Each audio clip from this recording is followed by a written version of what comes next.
வந்தே மாதரம் என்று வணங்கேனோம் என்கிற பாரதியின் வைர வரிகளை மனதில் பதித்து 77வது குடியரசு தின விழாவை முன்னிட்டு கொடியேற்றி தலைமை உரையாற்றி உங்களுக்கு நல்ல ஒரு அறிவுரையையும் ஆலோசனையும் வழங்கியிருக்கிற நமது பள்ளியின் மூத்த முதுகலை ஆசிரியர் உதவி தலைமை ஆசிரியர் சி நடராஜன் ஐயா அவர்களே,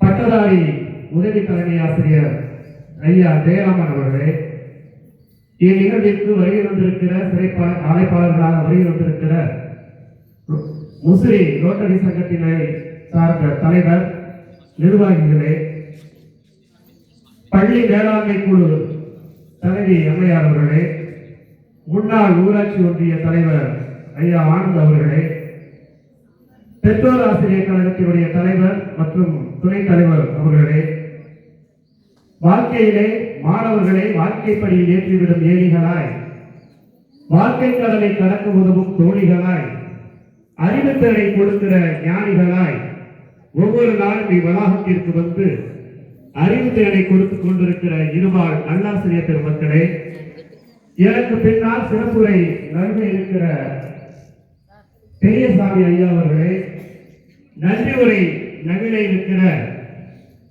வெங்கடேசன் ஐயா அவர்களே, நிகழ்ச்சியை மிக சிறப்பாக தொகுத்து வழங்கி கொண்டிருக்கிற முத்துக்குமார் ஐயா அவர்களே, வரவேற்பு உரையாற்றிய மூத்த முதுகலை தமிழாசிரியர் அம்மையார் அவர்களே, கூவத்துளிக்கும் குயில் குஞ்சுகளாய், பாடத்துளிக்கும் வானம் பாடிகளாய், பேசத்துளிக்கும் கிளி கூட்டங்களாய், தாமத்துளிக்கும் தலைமான் குட்டிகளாய் இவ்வளாகத்திற்கு வந்து எதிர்கால ஒளி விளக்காய் பிரகாச இருக்கிற அன்பிற்குரிய மாணவ செல்வங்களை, உங்கள் அத்துணை பேருக்கும் 77வது குடியரசு தின விழா வாழ்த்துக்களோடு என்னுடைய அன்பான காலை வணக்கத்தை தெரிவித்துக் கொள்கிறேன். மாணவ செல்வங்களே, 1947 நாம் சுதந்திரம், ஆகஸ்ட் திங்கள் 15ஆம் நாள் நாம் சுதந்திரத்தை பெற்றோம்.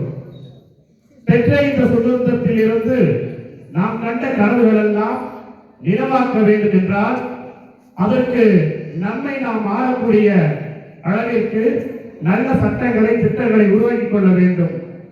அதற்காக அம்பேத்கர் தலைமையில் ஏற்படுத்தப்பட்ட அந்த வரைவு குழுவானது இயற்றிய அந்த சட்டம் நடைமுறைக்கு வந்த நாள் தான் இந்த ஜனவரி 26. இந்த நன்னாளில் நம்முடைய தியாகிகளையும் நம்முடைய தேச தலைவர்களையும் நினைவு கூற வேண்டிய அவசியத்தில் இருக்கக்கூடிய நாம் பல்வேறு சமஸ்தானங்களாக பிரிந்திருந்த இந்த தேசத்தை ஒருங்கிணைந்து ஒரு குடியரசு நாடாக நாம் இன்றைக்கு அந்த நாட்டிலே நாம் வாழக்கூடிய பாக்கியத்தை நாம் பெற்றிருக்கிறோம். இந்த பாரதம் அளித்திரு நாட்டில் வாழக்கூடிய நாம் மிகவும் பாக்கியம் செய்தவர்கள். பாரதியார் மிக அருமையாக சொல்லுவார், பாரத பூமி பழம்பெரும் பூமி, நீரவன் புதல்வர் என் நினைவகற்றாதீர் என்று. எனவே இந்த தேசத்தில் வாழக்கூடிய நாம் எப்படி வாழ வேண்டும் என்று சொன்னால், பொதுவாகவே குழந்தைகள் எப்படி வளர வேண்டும் என்று சொன்னால் துளசி செடியை போல வளர வேண்டும் என்று சொல்வார்கள். துளசி செடிக்கு என்ன அப்படி ஒரு சிறப்பு என்று சொன்னால், துளசி செடி மலர்ந்து எத்தகைய மனத்தை குணத்தை பெற்றுகிறதோ அத்தகைய மனத்தையும் குணத்தையும் அது துளிர்க்கின்ற போதே வரும். அதுபோல மாணவர்களாகிய நீங்கள் இளமை பருவத்திலேயே, குழந்தை பருவத்திலேயே நல்ல சிந்தனையை, நல்ல செயலை, நல்ல பழக்கத்தை, நல்ல வழக்கத்தை பின்பற்றினால் நாம் நீயும் நலமாக வாழலாம், இந்த தேசமும் நலமாக இருக்கும். எனவே மாணவ செல்வங்கள் குறிக்கோளை மனதில் மலர விட வேண்டும். நல்ல குறிக்கோளுடன் வாழ வேண்டும். நல்ல குறிக்கோளுடன் உங்களுடைய பிரச்சனைகளை எதிர்கொள்ள வேண்டும். இந்த தேசம் அறிவு சார்ந்த தேசம், ஆற்றல் மிகுந்த தேசம். இந்த தேசத்தில் இருக்கக்கூடிய நீங்கள் அறிவோடும் ஆற்றலோடும் வளர வேண்டும் என்பதுதான் இங்கு இருக்கக்கூடிய ஆசிரியர்களுடைய ஒரு ஆர்வமாகவும் எதிர்பார்ப்பாகவும் இருக்கிறது. எனவே நல்ல பண்புகளை வளர்த்துக் கொள்ளுங்கள்.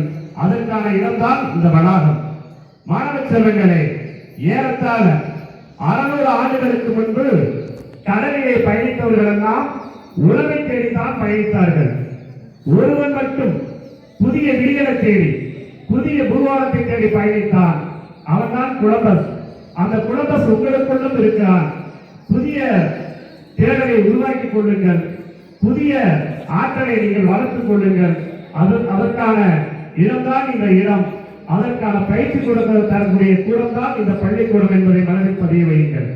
மாணவ செல்வங்களே, எழுவதென்றால் நெற்பயிராய் எழுதல் வேண்டும். எழுவதென்றால் நெற்பயிராய் எழுதல் வேண்டும்.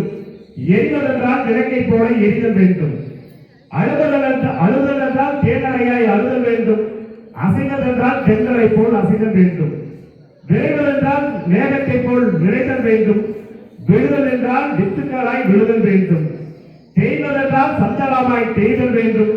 மாய்வதென்றால் தமிழ் மொழிக்கே மாய்தல் வேண்டும் என்று சொல்லி வாழ்க்கையை நீங்கள் எல்லா வளமும் பெற்று நலமுடன் வாழ உங்களை வாழ்த்தி நீங்கள் எல்லாம் நீராயுள் நிறை செல்வம் விஞ்ஞானம் உலக புகழ் பெற்று பல்லாண்டு வாழ வாழ்த்தி விடைபெறுகிறேன். நன்றி, வணக்கம்.